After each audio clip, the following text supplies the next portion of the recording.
हम लोग चतुर बनने में कोई कसर नहीं छोड़ रहे, हम लोग अपने आप को चतुर बनाने में कोई कसर नहीं छोड़ रहे। क्षमा कीजिएगा, आप चतुर बन के, बुद्धिमान बन के, बहुत क्लेवर बन के संसार के प्रिय हो जाओगे, लेकिन ठाकुर जी के प्रिय नहीं बन पाओगे।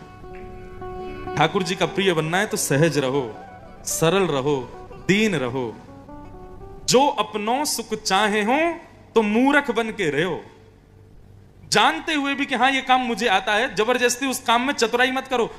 हाथ जोड़ के खड़े रहो, नहीं हमको तो इतना नहीं है। अपने आप को छुपाना सीखो। लोगों के अंदर एक दुर्गुण आ गया है, इसको मैं दुर्गुण ही कहूंगा। कुछ भी हो रहा हो वो सबसे पहले आगे आते हैं, हम करके दिखाएं, हम करके दिखाएं। और वो करके दिखाने का केवल एक ही अभिप्राय होता है कि सब जगह मेरे को क्रेडिट मिल जाए। ये क्रेडिटों से बचो। आपको आता भी हो ना कार्य, तब भी दूसरों को कहो हम तो जानते नहीं, आप बता दो। ऐसा स्वभाव जब हो ना, तब ठाकुर जी को प्रिय लगता है। मैं कथा अपनी कथाओं में सुनाया करता हूं। हमारे वृंदावन में एक भक्त हुआ, उसका नाम था भोंदू। क्या नाम था? भोंदू किसको कहते हैं पता है? जो बेचारा बहुत सीधा हो, सरल हो, सच्चा हो, उसी को भोंदू कहते हैं। तो भोंदू जो था वो एक आश्रम में गौशाला संभालता था, गायों की सेवा करता था। और गायों की सेवा से निवृत्त होकर जिस आश्रम में वो रहता था, उनके गुरुजी शाम को प्रवचन करते थे। भोंदू सबसे पीछे बैठ करके और गुरुजी का प्रवचन सुनता था। एक दिन गुरुजी बता रहे थे कि ठाकुर जी तो गैया चराने के लिए भांडीर वन जाते हैं। अब भोंदू भी गौशाला की गायों को लेके भांडीर वन ही जाता था। तो भोंदू के कान खड़े हो गए, बोले ये गुरुजी क्या कह रहे हैं? ठाकुर जी गैयाओं को चराने भांडीर वन, यमुना जी के, वृंदावन के यमुना जी के उस पार है भांडीर वन। उसके मन में भाव आया कि गुरुजी कह रहे हैं कि भांडीर वन में ठाकुर जी गैया चराते हैं, उसी भांडीर वन में मैं भी जाता हूं, मुझे तो कभी दिखे नहीं। अरे भोंदू तू ही पागल है, ठाकुर जी तो आज भी आते होंगे, तेरी दृष्टि नहीं है, तू देख ही नहीं पाया। कोई बात नहीं, गुरुजी बता रहे हैं तो सच में ठाकुर जी आते ही होंगे, कल देखूंगा, ठाकुर जी को ढूंढूंगा कहां आते हैं। अब वो बेचारा इतना सीधा, उसके मन में एक बार भी ये भाव नहीं आया कि गुरुजी कथा 5000 वर्ष पुरानी सुना रहे हैं। उसको लगा आज भी ठाकुर जी आते ही होंगे। और भोंदू आज फिर पहुंच गया गैयाओं को लेके, और मन में विचार करने लगा ठाकुर जी यहीं कहीं चरा रहे होंगे, ठाकुर जी की गैया यहीं घूम रही होगी। नीचे ब्रजरज में गौर से देखने लगा, कहीं ठाकुर जी के चरण चिन्ह दिख जाएं तो मैं लाल जी से आज मिल लूंगा। बंधु, इतनी सरलता, इतनी सहजता, इतना सीधा वो भोंदू कि उसका भाव ठाकुर जी को भा गया। और वो भोंदू एक वृक्ष के नीचे बैठा था, मन में विचार कर रहा था, बार बार देख रहा था कि ठाकुर जी यहीं कहीं वन में घूम रहे होंगे। इतने में ही असंख्य गायों का झुंड सामने से आता हुआ दिखाई दिया, और उस झुंड के मध्य में सांवरे सलोने त्रिभंग लली पीतांबरी पहने हुए श्री राधा रमण लाल उसकी ओर आ रहे हैं। ये सत्य घटना है, ज्यादा नहीं 100 वर्ष पुरानी होगी हमारे वृंदावन की। उसके नेत्रों में आंसू आ गए, कितने प्यारे हैं ठाकुर जी। तम गोरज छुरित कुंतल बद्दवरहा। आहा, ये श्लोक भागवत का इतना सुंदर है। इसका अर्थ क्या है पता है? बहुत ध्यान से सुनना। ठाकुर जी जब गैया चराते हैं ना, सब लोग इधर देखो, बहुत ध्यान से सुनो।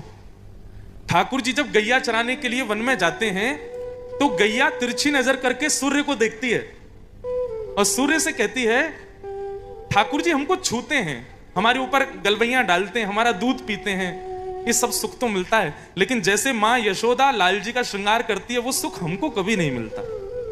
हे सूर्य नारायण कुछ कृपा करो ना। तो सूर्य क्या करते हैं, बादलों की ओट से बाहर आ जाते हैं और स्वयं को इतना गर्म करते हैं कि ठाकुर जी को पसीना आने लग जाता है।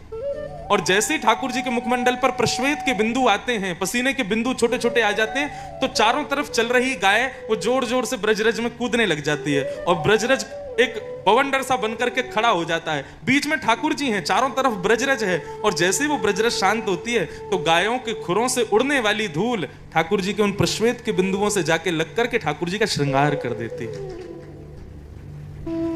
आपने अभी हमारे लाल जी का भी होता है, तो अभी श्रृंगार अगर आपने देखा हो तो ठाकुर जी का एक श्रृंगार होता है, एक बिंदी बिंदी बिंदी बिंदी बिंदी ऐसे घूम के फिर यहां आके ऐसे गोल लगती है।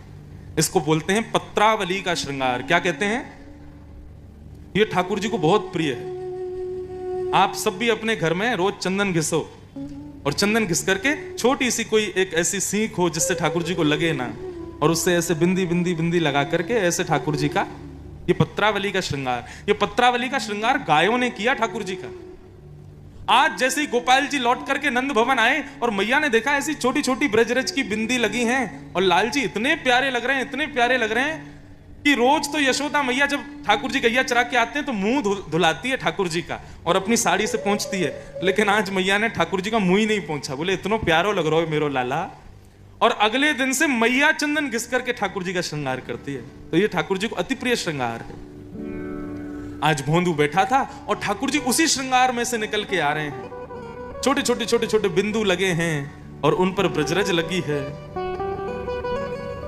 जैसे ही भगवान समीप पहुंचे, चरणों में प्रणाम करके बोला, आप वही हो ना जिनके बारे में हमारे गुरुजी सुनाते हैं? ठाकुर जी बोले, मुझे क्या पता तुम्हारे गुरुजी क्या सुनाते हैं। बोले, नहीं, मेरे गुरुजी सुनाते हैं नंद नंदन हैं, मोर मुकुट पहनते हैं, पीली पीतांबरी पहनते हैं, सांवरे से हैं, लेकिन सांवले होने के बाद भी इतने सुंदर हैं कि नेत्र पलक झपकना भूल जाती हैं। और जब से आप मुझे दिख रहे हो मेरी स्थिति वही हो रही है। आप नंद नंदन हो ना? ठाकुर जी बोले, हाँ हम ही हैं नंद नंदन। भोंदू अपना ही दुपट्टा उतार करके नीचे बिछा रहा है। बोले, विराजो ना, आप इतने सुंदर लग रहे हैं, मेरे सामने बैठिए ना। ठाकुर जी बैठ गए। ठाकुर जी बोले, अच्छा तेरो नाम कहा है? अब ये मत पूछो मेरो नाम कहा है। बोले, बता ना तेरो नाम कहा है। बोला, वैसे तो नाम मेरा कुछ और है, लेकिन प्यार से सब लोग भोंदू बुलाते हैं। अब जैसे ही ठाकुर जी ने सुनी भोंदू, ठाकुर जी तो जोर जोर से हंसे। बोले, तेरो नाम भोंदू? बोले, हाँ मेरा नाम भोंदू। इतना प्रिय लगा ठाकुर जी को। ठाकुर जी उसके गले में गलवैया डाल के बैठ गए। बोले, मुझसे मित्रता करे वो? भोंदू का रोम रोम कांप रहा है। बोले, मैं आपके मित्र बनने योग्य हूं? बोले, तू ही मेरो मित्र बनने योग्य है। चल आज से मैं तेरो मित्र, तू मेरो मित्र। चल अब ऐसे काम ना चलेगा, जल्दी कछु खवा, मुझको भूख लगी है बहुत जोर की। भोंदू एक पोटली में 2-4 रोटी, गुड़ और मक्खन लेके गया था। अब जितना भोंदू खाता उतना लेके गया, ठाकुर जी के सामने खोल दिया। बोले, रूखी रोटी है ठाकुर जी, इस पर मक्खन लगा दूंगा, आप गुड़ के संग खा लो। बोले, मुझको बढ़िया लगेगी, ला दे। और ठाकुर जी पाने लगे। अब जितनी रोटी थी सब खा गए। ठाकुर जी बोले, अरे भोंदू, मुझे तो और भूख लग रही है, और लेके आ।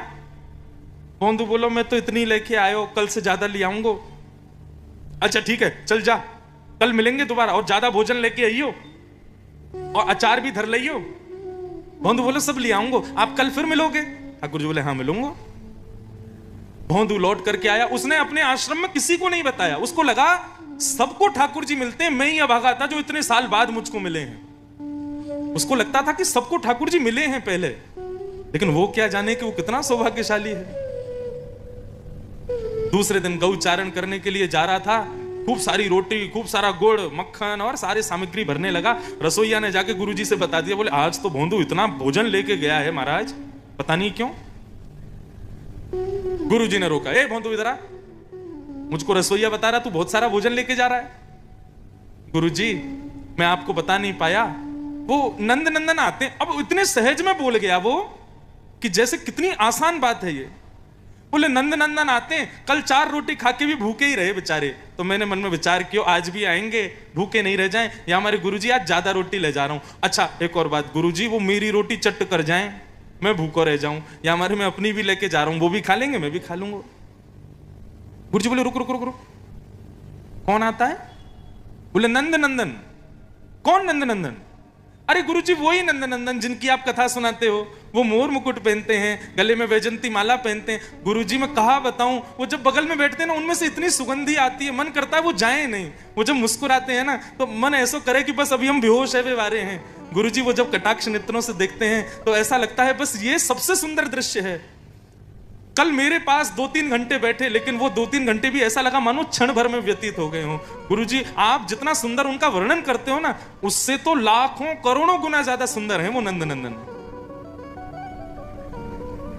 कोई और यदि बोलता तो गुरुजी नहीं मानते, लेकिन भोंदू कभी झूठ नहीं बोलता। गुरुजी बोले, सच में भोंदू नंद नंदन आए थे? हाँ गुरुजी, पीली पीतांबरी पहनी थी। आप अपनी कथा में बताते हो ना, उनका रंग तो काला है, लेकिन वो काले लगते नहीं है। सच में वो काले नहीं लगते, वो बहुत प्यारे लगते हैं। ये सब बात सुनकर के गुरुजी के नेत्र सजल हो गए। बोले, भोंदू तू बहुत भोला है। अच्छा मेरा एक काम करेगा? बोले, क्या? अपने नंद नंदन को लेके यहां आना आश्रम पर, अरे मैं लेके आऊं गुरुजी? बोले हाँ तू लेके आ। गुरुजी आपके आश्रम में इतने सारे बालक हैं, आप किसी से नहीं बोल रहे, मुझसे ही बोल रहे हो। इतने सारे बालक सब मिलते होंगे नंदन से तो, लेकिन आपने मुझको चुना कि मैं लेके आऊं उनको। बोले हाँ भोंदू तू ही श्रेष्ठ है, तू ही लेके आ। भोंदू को इस बात से ज्यादा, इस बात की प्रसन्नता कम थी कि मैं नंदन से मिलता हूं, इस बात की प्रसन्नता ज्यादा थी कि गुरुजी ने आज्ञा की कि नंदन को लेके आओ। भोंदू तो आज नाचता कूदता हुआ जा रहा था भांडीर वन गायों को लेके। जैसे ही भांडीर वन पहुंचा, श्याम सुंदर पधारे, दंडवत प्रणाम किया। जैसे ही विराजे, ठाकुर जी बोले भोंदू जल्दी खोल, भूख लगी है मोकू। अरे कल तेरे हाथ की रोटी मक्खन और गुड़ खा के मैं तो आनंद है गयो, जल्दी खिला।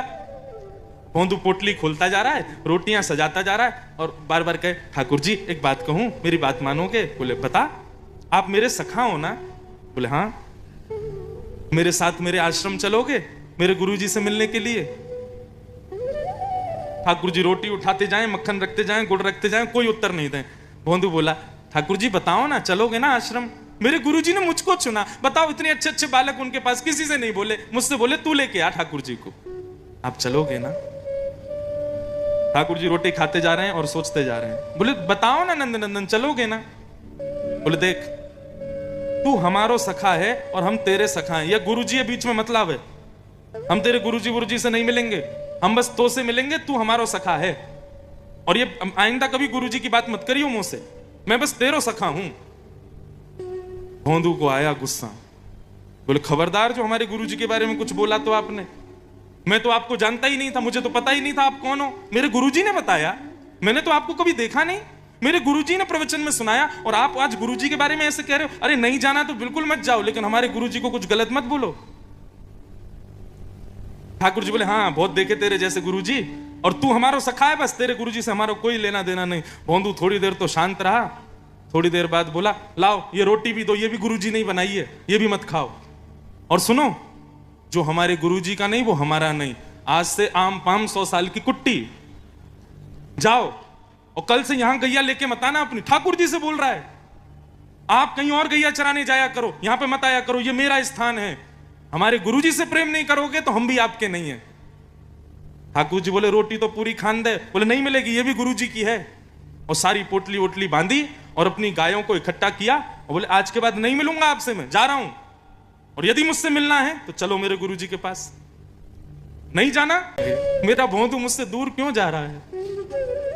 और जैसे ही भोंदू अदृश्य होने लगा, रोक नहीं पाए श्री राधा रमन लाल स्वयं को, दौड़े और दौड़ करके चढ़ गए भोंदू के कंधे पर और बोले चल लेके चल अपने गुरुजी के पास, नहीं तोड़नी है हमें तुझसे मित्रता। भोंदू ने पकड़ा ठाकुर जी को, कमर पर ऐसे लद गए पीछे। और आज आश्रम में गुरुदेव बैठे थे, जैसे ही राह पर देखा असंख्य गाय आ रही हैं गौशाला की, और बीच में भोंदू अपने कंधे पर ठाकुर जी को लेकर के आ रहा है।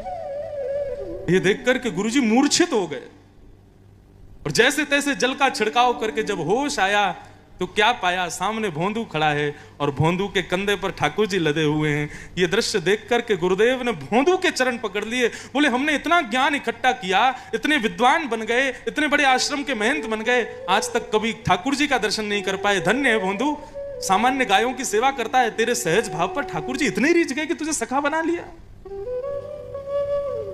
आप बहुत ज्ञानी बन जाओ, ठाकुर जी नहीं मिलेंगे।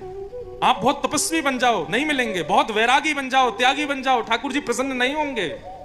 लेकिन आप दीन हो जाओ, ठाकुर जी अपना सर्वस्व आप पर लुटा देंगे। हमें ज्ञानी नहीं बनना है, हमें ज्यादा पदवियां, ज्यादा ऊंचे सिंहासन पर, कहने में तो अतिशयोक्ति है, लेकिन मैं व्यासपीठ पर बैठा हूं, यह भी एक प्रकार से भगवत मिलन में बाधा है, क्योंकि मैंने सम्मान का स्थान ग्रहण किया। हो सकता है आप लोगों को ज्यादा कृपा कर दें, ठाकुर जी मुझ पे नहीं करेंगे। इसलिए भैया दीन बनो, सरल बनो, सहज बनो, ज्यादा चतुराई मत लाओ अपने भीतर। ठाकुर जी को चतुर लोग प्रिय नहीं है, जो दीन है, जो सहज है, वो ठाकुर जी को प्राणों से भी प्यारा। तो मैंने आज कथा के प्रारंभ में ही कहा, इसको बड़ाई के रूप में मत लेना, कहीं अहंकार ना आ जाए आप में। आप लोग दीन हो, आप लोग सच में बहुत सरल हो, इस सरलता को और श्रेष्ठ करो। कोई आपसे आके छल कर जाए, कपट कर जाए, कोई आपसे आकर के और जो चतुराई दिखा जाए, दिखाने दो, वो भोगेगा, लेकिन आप चतुर मत बनो, आप सहज ही रहना। ठाकुर जी को वो सरलता, सहजता प्रिय है।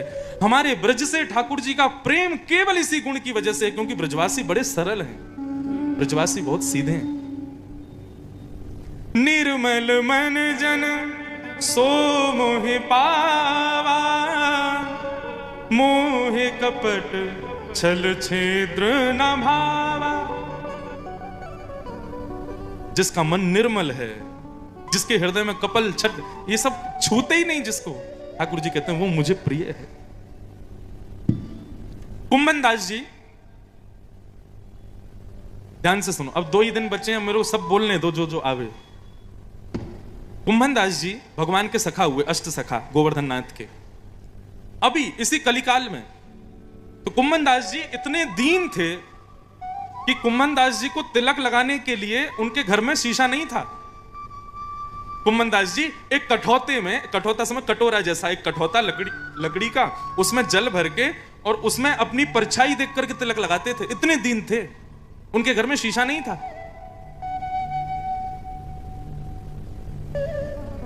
ऐसी स्थिति में भी ठाकुर जी के आगे ही गाते थे। कोई और कह देता ना कि कुंभन दास जी आपका गला बहुत मीठा है, कुछ गा के सुनाओ। कुंभन दास जी बोले तेरे लैया थोड़ी है, मेरे ठाकुर जी के लैया हैं, तो को थोड़ी सुनाऊंगा। एक बार ठाकुर जी उनकी गोद में बैठ करके खेल रहे थे और कुंभन दास जी को एक पद सुना रहे थे। इतने में ही एक बहुत बड़ा राजा अपनी आधी संपत्ति दान करने के लिए कुंभन दास जी के पास आ गया।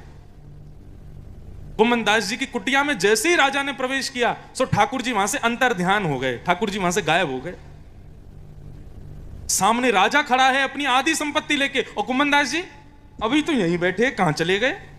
लाल जी अभी तो आप यहीं बैठे, कहां चले गए? अरे राजा, मेरे लाल जी भी मेरी गोदी में बैठे, कहां चले गए? ठाकुर जी को खोजने लगे। राजा ने प्रणाम किया, बोले महाराज आपकी इस भक्त वत्सलता पर, आपकी इस दीनता पर मुझे बड़ी प्रसन्नता है, मैं अपनी आधी संपत्ति आपको देना चाहता हूं। कुंभन दास जी बोले भैया मैं बहुत संपन्न हूं, मुझ पर इतना धन है कि मैं तेरे जैसे 100 राजा खरीद सकता हूं, मुझे जरूरत नहीं है। ये जो धन है ना तुम्हारा, किसी दीन इनको दे देना। जबकि कुंभन दास जी के यहाँ सुबह यदि भोजन बनता था तो शाम को पाने के लिए रोटी नहीं होती थी। ऐसी स्थिति में भी उस राजा को बोले मैं तो बहुत संपन्न हूं, मुझे जरूरत नहीं, चलो जा। खूब प्रार्थना करने के बाद भी उसकी संपत्ति नहीं ली। राजा जैसे ही लौट करके गया, ठाकुर जी फिर से प्रकट हो गए। ठाकुर जी थोड़ी पे हाथ रख के बोले कुंभना,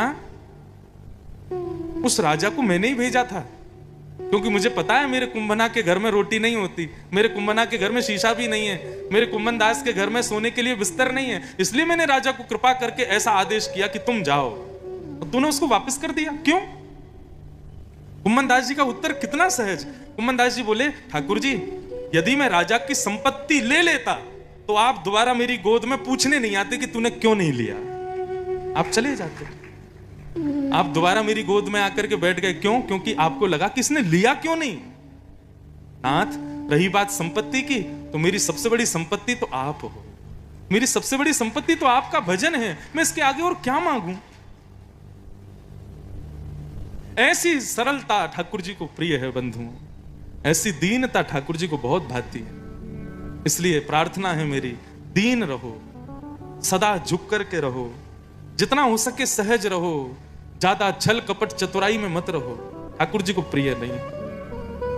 हाँ, यदि आप संसार के प्रिय बनना चाहते हो, आप चाहते हो कि 100 लोग आपकी बड़ाई करें, प्रशंसा करें, आपकी वाहवाही करें, जय जयकार करें, तो फिर खूब चतुर बनो, खूब छल करो, कपट करो। लेकिन चाहते हो कि संसार के लोग हमको मूर्ख समझें, ठाकुर जी हमारी प्रशंसा करें, तो दीन हो जाओ। 56 भोग लगाए ब्रजवासियों ने, तभी वहां नारद जी महाराज आए और कुछ सामग्री ले जा करके उन्होंने इंद्र को खिलाई। इंद्र बोला बड़ी बढ़िया सामग्री, कहां से लाए महाराज? नारद जी बोले तुम्हारी पूजा बंद हो गई है ना, वो सब ब्रजवासी अब कृष्ण की पूजा कर रहे हैं, तो उसी के 56 भोग बन रहे, तो मैंने सोचा तुमको भी खिलाऊं। इंद्र बोला मेरी पूजा बंद हो गई? बोला हाँ, वो नन्हे से कन्हैया ने एक और रूप धारण कर लिया गोवर्धन का और अपनी पूजा करवा रहा है। इंद्र बोला इन ब्रजवासियों की इतनी हिम्मत, अभी बताता हूं। सांबर तक मेघमालाओं को आज्ञा की। सांबर तक मेघ किसे कहते हैं? जब पृथ्वी पर प्रलय आना होता है तब सांवर्तक ऋतु आती है। सांवर्तक ऋतु का मतलब है कि एक क्षण भर की बारिश में पूरी पृथ्वी जल निमग्न हो जाएगी। उन ऋतुओं को आज्ञा की जाओ, जाकर के ब्रजमंडल पर इतनी वर्षा करो कि ब्रज का अस्तित्व खत्म हो जाए। वृंदावन कहां है, गोवर्धन कहां है, ये 84 कोस ब्रजमंडल कहां है, भूल जाए सब लोग। मेरी पूजा बंद की, इनको परिणाम भोगना पड़ेगा। गड़गड़ गड़गड़ गड़गड़ करके बादलों ने आकर के पूरे ब्रजमंडल को घेर लिया, आकाश में बिजली कड़कने लगी। ब्रजवासी बोले, लाला हमको जिस बात का डर था वही हो गया, इंद्र नाराज हो गया। ठाकुर जी बोले, अविश्वास नहीं, जिनकी शरण में आए हो उन पर पूर्ण विश्वास करो, वो तुम्हारी रक्षा करेंगे। प्रार्थना करो श्री गोवर्धन नाथ। और ये पद गाना चाहिए, क्योंकि रात्रि में ठाकुर जी उल्लासनगर में तो सो ही नहीं सकते, बंबई में तो रुक ही नहीं सकते वो। ठाकुर जी तो ब्रज ही जाते हैं। हम सबके घर में जहां भी ठाकुर जी विराज रहे हैं, सब ठाकुर जी गोवर्धन जाते हैं, रात में वहीं सोते हैं। तो ठाकुर जी को प्रिय है गिरिराज जी, तो ये पद गाना चाहिए रात में सुलाते समय। सब ब्रजवासी गाने लगे, गोवर्धन नाथ से प्रार्थना करने लगे, इंद्र से हमारी रक्षा करो नाथ। आंख बंद करके सब गिरिराज जी की प्रार्थना कर रहे थे। तभी मधुमंगल श्रीदामा चिल्लाए, अरे देखो देखो देखो, कहां गए हो। जैसे ही ब्रजवासियों ने नेत्र खोल करके देखा, 7 कोस लंबे चौड़े गिरिराज पर्वत को, बंधुओं एक कोस में 3 किलोमीटर, 7 कोस में कितने हुए, 21-22 किलोमीटर लंबे और इतने ही चौड़े गिरिराज पर्वत को 7 वर्ष के हमारे श्री कृष्ण ने अपने बाम हस्त की इकन्नी उंगली पर धारण कर लिया। बोलो गोवर्धन नाथ की, गिरिराज धारण की जय। इतने में सब ब्रजवासी दौड़े, अपने अपने डंडा लेकर के सब जाकर के गिरिराज पर्वत के नीचे लगा करके खड़े हो गए। चारों तरफ ब्रजवासी खड़े हो गए। ठाकुर जी ने गिरिराज पर्वत धारण किया। आहा, कितने मधुर स्वरूप है ठाकुर जी का। कल हम लोगों ने एक जय जयकार लगाया था, और वो जय जयकार लगाया जाता है, आपको तो नहीं पता होगा, ये सब लोग लगाएंगे। पूछरी के लौटा की प्यारे। ये जय जयकार क्यों लगाते हैं? ठाकुर जी ने जब गिरिराज पर्वत धारण किया तो सब ब्रजवासी अपने अपने लठ लेकर के गए, और सब लोग अपने लठ को लगाने में, जैसे कहते हैं ना, थोड़ा जैसे जोर लगाने पर ऐसे करते हैं, दम लगा के हई सा ऐसे बोलते हैं ना, ऐसे सब ब्रजवासी हुप हुप और अपनी सब छड़ी लगा रहे थे। बोले, जय हो प्यारे, हमने लगा ली छड़ी, अब तू अपनी उंगली नीचे कर ले। इसलिए ये जय जयकार लगाते। ठाकुर जी खुश हो जाते, हंसने लगते हैं, वारे ब्रजवासियों, तुम्हारे डंडा पे टिकेगा इतना बड़ा गिरिराज पर्वत। सब ब्रजवासी अपने लठ लगा खड़े हो। लाला हमने लगा लियो, तू हटा ले अपनी उंगली। ठाकुर जी बोले, ये हमारी उंगली पे टिके। चल झूठ बोले, तेरी उंगली पे टिके, इतना बड़ा गिरिराज पर्वत तेरी नेक सी उंगली पे टिकेगो? बोले, हम बे मेरी उंगली पे टिके। बोले, लाला देख अब तू बातन ने मत बनावे, हमने अपनी छड़ी लगा ली, तू अपनी उंगली नीचे कर ले। ठाकुर जी बोले, ऐसे नहीं मानोगे, मैं हटा ही रहा हूं। बोले, हाँ हटा ले। अब एक आध ब्रजवासी नहीं थे, लाखों ब्रजवासी, तो सबने छड़ी लगा रखी थी अपनी। जैसे ही ठाकुर जी ने अपनी एक अन्य उंगली नीचे करी, सोई महाराज गिरिराज पर्वत, तो विशाल गिरिराज पर्वत नीचे आने लगे। वो पतले पतले बांस के डंडा पे थोड़ी टिकेंगे, चट चट चट करके सबके डंडे टूटने लगे। अरे लाला संभाल संभाल संभाल। ठाकुर जी ने फिर से उंगली लगाई, और अकेले अब ठाकुर जी की उंगली पे पूरा गिरिराज पर्वत टिका हुआ है। सब ब्रजवासी अपने टूटी हुई छड़ियों को थोड़ी से लगा के खड़े हैं। बोले, लाला तेने इतना बड़ा पर्वत कैसे उठा लियो? भगवान बोले, हम बचपन से बताते आए, लेकिन आप लोगों ने हमारी बात कभी नहीं मानी। बोले, कहा बताई भैया तेने? बोले, मैंने बार बार कही कि मैं जय जाऊं, मेरी पूजा करो, तुम लोग मानो ही ना। ये गोपी या तो मैंने कही सत्यनारायण की पूजा मत करे कर, मेरी कर लेकर, मैं ही भगवान हूं, माने ही ना। सब ब्रजवासी बोले, लाला देख, तू कछु कहकर, तू राजा कह अपने आप पे, महाराजा के, लेकिन तू भगवान मत कहकर अपने आप पे। ठाकुर जी बोले, दिक्कत क्या है? ब्रजवासी कहते हैं, राजा महाराजा या लाला बनो रहेगो तो हमारो रहेगो, यदि अपने आप को भगवान कहेगो तो भगवान तो सबको होवे, हम अपने लाला को सवन को ना दे सके, तू तो हमारो है लाला, बस हमारो है। लेकिन लाला आज तुमको बतानी पड़ेगी, तेरी उंगली में इतनी शक्ति कैसे आई? तब ठाकुर जी गा रहे हैं। हमारे ब्रज में अगर कथा हो ना तो ये पंक्ति सब गाते हैं, पूरी जनता साथ में गाती है, श्रोता। कैसे है? कछु माखन को बल बढ़ो, कछु गोपन करी सहाय। और श्री राधे जू की कृपा सो मैंने गिरिवर लियो उठाए। कछु माखन को बल बढ़ो कछु गोपन करी सहाय। श्री राधे जू की कृपा सो मैंने गिरिवर लियो उठा। लाला तेने माखन तो बहुत खायो, लेकिन हम गोपन ने कहा सहायता करी। बोले तुम सबरे मेरी उंगली पे देख रहे, तुम्हारी आंखन ते सबरी शक्ति तुम लोगों की मेरी उंगली में आ गई। ठाकुर जी बोले यही तो बात है, हम तो पहले कह रहे तू भगवान है ही ना, हमारी शक्ति ले लिया तेने, तभी हम कमजोर रहते जा रहे हैं। हमारी मैया 3-3 गिलास दूध पिवावे तब भी हम पतरे दुबरे, या नंद के लाला ने हमारी शक्ति चुरा ली है सबरी। लेकिन लाला जो तेने अंतिम बात कही, श्री राधे जू की कृपा सो मैंने गिरिवर लियो उठाए, या को कहा भाव है। श्री जयदेव महाप्रभु आज से 1000 वर्ष पहले हमारी पृथ्वी पर एक महाकवि पैदा हुए जिनका नाम था श्री जयदेव महाप्रभु। अभी आप लोगों को बहुत कुछ सुनाना बाकी है, क्या करूं, मुझ पे 7 ही दिन हैं। श्री जयदेव महाप्रभु इन्होंने एक श्रृंखला लिखी ठाकुर जी को रिझाने के लिए, उसको कहते हैं गीत गोविंद। क्या कहते हैं? कोई गीत गोविंद। गीत गोविंद भगवान को इतना प्रिय है, इतना प्रिय है, आज भी यदि कोई व्यक्ति गीत गोविंद का पाठ करे तो श्री भक्तमाल जी में नाभाजी लिखते हैं, ता सुनवे राधा रमण अवस पधारे। यदि अभी मैं एक पंक्ति यहां गीत गोविंद की गा दूंगा ना तो आपको पता नहीं चलेगा, लेकिन वायु के रूप में ही सही ठाकुर जी यहां आएंगे ही आएंगे, उनको आना पड़ेगा। गीत गोविंद में वो सामर्थ्य है। कल की कथा का विश्राम है ना, कल कथा प्रारंभ गीत गोविंद से ही करेंगे, और उस अष्टपदी का एक पंक्ति में सुना देता हूं बस, देखना ठाकुर जी आएंगे। क्योंकि ये संतों ने कहा है कि गीत गोविंद के बारे में क्या सुनाऊं। एक माली की बेटी थी, वो अपने बगीचे में फूल तोड़ते हुए गीत गोविंद गाती थी, तो श्री जगन्नाथ भगवान उसके पीछे पीछे चलते थे। आज जैसे ही मंदिर में आरती के लिए पुजारियों ने किवाड़ खोली मंदिर की, तो देखा जगन्नाथ भगवान के सारे वस्त्र फटे हुए हैं, जगन्नाथ भगवान के आंखों के आसपास कांटे लगे हुए हैं। पुजारी जी ने तुरंत किवाड़ बंद करके कहा, जय जय, ये आपके वस्त्र कैसे फट गए, आपकी आंखों पे कांटे कैसे लगे, आपकी भुजाएं ऐसी कैसे हो गई। तब ठाकुर जी बोले, अरे वो जगन्नाथपुरी में एक माली है, उसकी बेटी गीत गोविंद गाती है, और वो तभी गाती है जब वन में जाती है। वन में कांटे कूड़े सब होते हैं, लेकिन मैं इतना मंत्रमुग्ध हो जाता हूं सुनने में कि वो सब कांटे मेरे अंग पर लग जाते हैं। और छोड़ो, एक मौलवी, उन्होंने एक बार अपने एक हिंदू मित्र से कहा कि तुम्हारे खुदा कैसे दिखते हैं, मुझे उनको दिखना है। तो जो हिंदू थे उन्होंने कहा कि यदि आपको हमारे ठाकुर जी देखने हैं तो ये लो, गीत गोविंद का पाठ करो। तो मौलवी संस्कृत जानते थे, उनको हिंदू ने केवल इतना कहा, आप ना सामने एक आसन रख दिया करो, खाली आसन, और उस खाली आसन के सामने आप बैठकर के गीत गोविंद का पाठ करो, एक ना एक दिन ठाकुर जी जरूर आएंगे। तो मौलवी गीत गोविंद सुनाते थे केवल हमारे ठाकुर जी का दर्शन करने के लिए।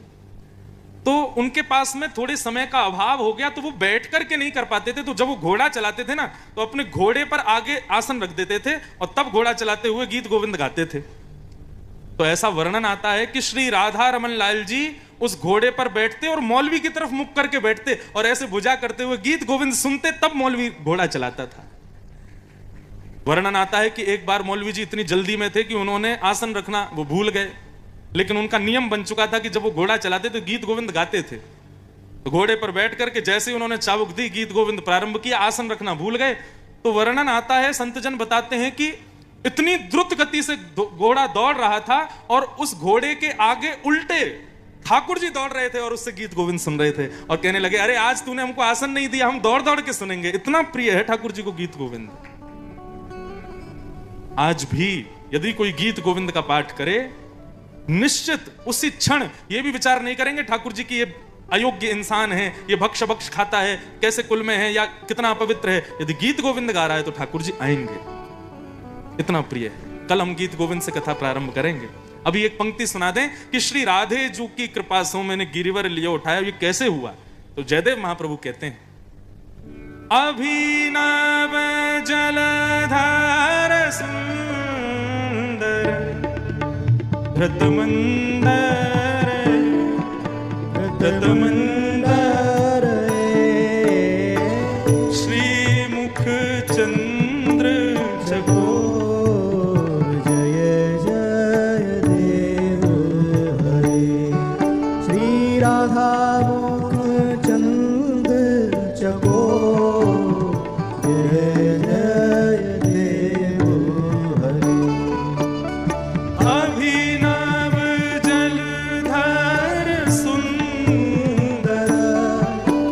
व्रतमंदरे व्रतमंदरे श्रीमुख चंद्र चकोर जय जय देव हरे राधा मुख चंद्र चकोर जय जय देव हरे। गीत गोविंद। इस पंक्ति की विशेष बात यह है कि जय जगदीश हरे, ये जो हम गाते हैं ना, ये शब्द जयदेव महाप्रभु ने ही अपने गीत गोविंद में लिखा है। वहां से हम लोगों ने निकाल के आरती बना ली, ओम जय जगदीश हरे। ये जय जगदीश हरे शब्द गीत गोविंद का है। गीत गोविंद में 8-8 श्लोकों के पद हैं, लेकिन इस पद की विशेषता यह है कि श्री जयदेव महाप्रभु जगन्नाथ भगवान के सामने गए और जाकर के जब इस पद को गाने लगे, अभिनव जलधार सुंदर धृतमंदर धृतमंदर श्री राधा मुख चंद्र चकोर, यहां तक गाया। अब गाने वाले थे जय जगदीश हरे, लेकिन ठाकुर जी इतने प्रसन्न हो गए जयदेव महाप्रभु पर, तो अंतिम पद ठाकुर जी ने गाया, जय जय देव हरे। आज जय जगदीश हरे नहीं, श्री जगन्नाथ भगवान कहते हैं जय जय देव हरे। ऐसा है गीत गोविंद। तो गीत गोविंद में क्या है कि रहस्य खोले गए ठाकुर जी के। गीत गोविंद की कथा नहीं हो सकती, क्योंकि उसमें ऐसे ऐसे रहस्य हैं ठाकुर जी के कि आप समझ ही नहीं पाओगे। लेकिन यह रहस्य कैसा है कि भैया जगत नियंता जगदाधार भगवान श्री कृष्ण 7 दिन 7 रात्रि पर्यंत तक गिरिराज पर्वत को अपनी नख पर धारण करके खड़े रहे। क्यों? ये वो भगवान है, यदि भ्रगुटी टेढ़ी कर दें तो प्रलय आ जाए। ये चाहते तो ऐसे देखते ना, तो इंद्र की मजाल नहीं थी कि जो वो बारिश कर दे। मान लिया ठाकुर जी ने गिरिराज जी उठाए, गिरिराज जी उठाने के बाद बस एक बार देखना था, अच्छा इंद्र तेरी इतनी हिम्मत, इंद्र चरण में आके नाक रगड़ता, बारिश वारिश सब बंद हो जाती।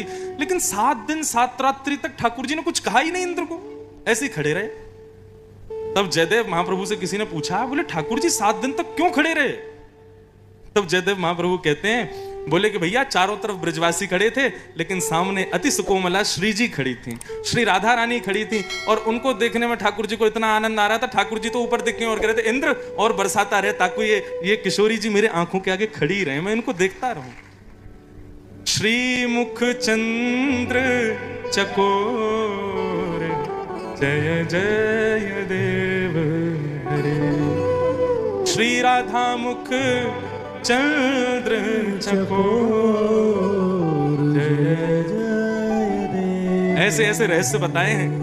बोले भैया ये लाला हमारो श्री जी को देखने में इतना आनंदित है गयो। बोले भैया और समय तो हम लीला करते हैं, कभी इधर जाना उधर जाना, श्री जी का दर्शन इतना अच्छा नहीं हो पाता। ये बढ़िया मौका है, सारे ब्रजवासी नीचे बैठे हैं, सामने किशोरी जी खड़ी हैं, इससे बढ़िया समय नहीं मिलेगा श्री किशोरी जी के रूप सुधा को पीने का। हे इंद्र, जब तक हमारे नेत्र भर नहीं जाए तब तक बरसाता ही रही हो। तो 7 दिन 7 रात्रि तक इंद्र का कोई मन नहीं था बारिश करने का, वो तो ठाकुर जी किशोरी जी को देख रहे हैं, इसलिए इंद्र बरसाता ही रहा ताकि ठाकुर जी का मन पूरा हो जाए। 7 दिन बाद भी ऐसा वर्णन आता है, ठाकुर जी का मन पूरा नहीं हुआ, इंद्र का भंडार खत्म हो गया बारिश का। इंद्र के पास में जल ही नहीं बचा, इंद्र के पास में बादल ही नहीं बचे। तब इंद्र ने संकेत पहुंचाया, बोले ठाकुर जी मैं कंगाल होने वाला हूं। तब भगवान बोला अच्छा अच्छा ठीक है अब बंद कर दे। तो इसलिए 7 दिन 7 रात्रि तक ठाकुर जी ने किशोरी जी के दर्शन के लिए गिरिराज पर्वत धारण किया। बोलो गिरवरधारी गोपाल की। आपने हमारे ठाकुर जी को देखा? हमारे ठाकुर जी के नेत्र नीचे रहते हैं। क्यों? जब लाल जी ने गिरिराज जी उठाए तो वो एक पर्वत पर खड़े थे और सब ब्रजवासी और किशोरी जी नीचे खड़ी थी।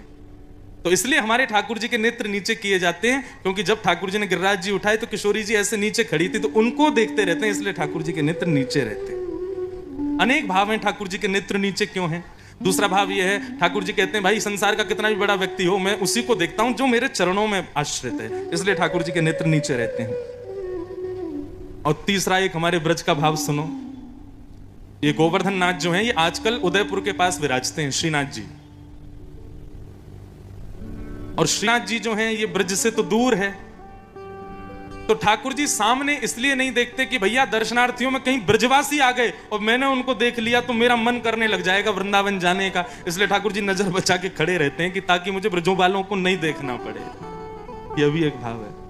एक कथा आती है, हमारे ब्रज के कुछ ब्रजवासी गए और श्रीनाथ जी का दर्शन किया। श्रीनाथ जी ऐसे खड़े थे तो ब्रज के सब ब्रजवासी बोले लाला नीची नजर करके खड़ो है, ऐसा कहा करें कि लाला ने हमें देख ले।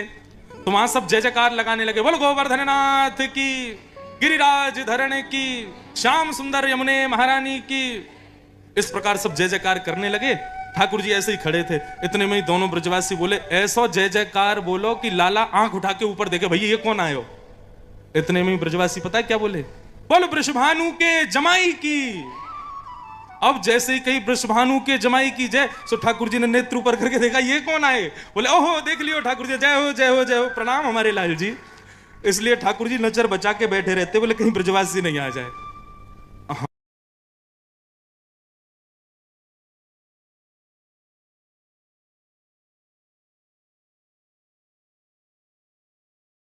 बैठे हैं तो मंदिर के धर्माधिकारी मुझे ले गए दर्शन कराने।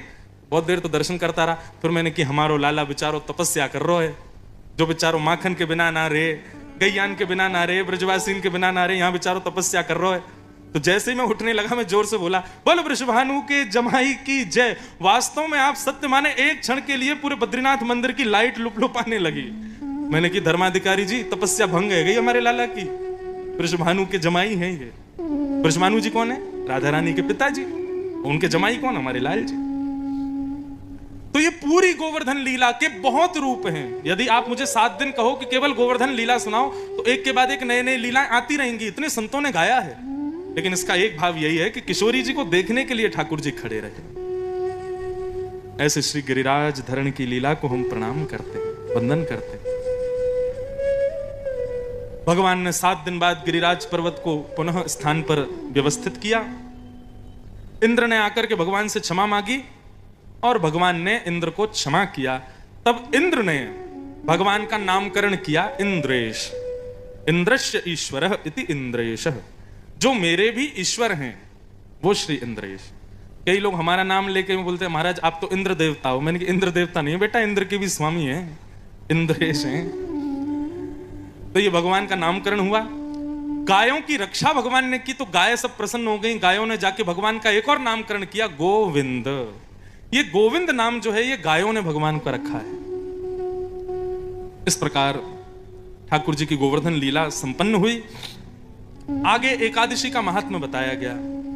एकादशी के महात्म्य में क्यों एकादशी की जाती है उसका सब भाव बताया गया।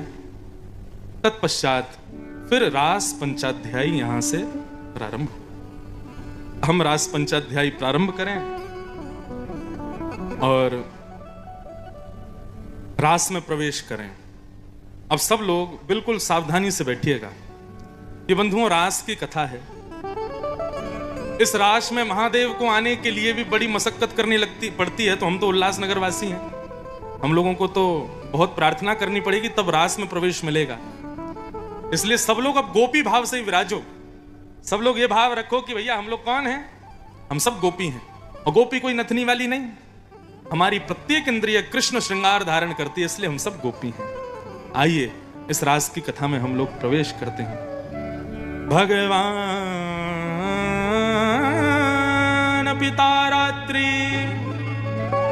शरदोत्फुल्ल मल्लिका विक्षरन्तुं मनश्चक्रे योगमायामुपाश्रित।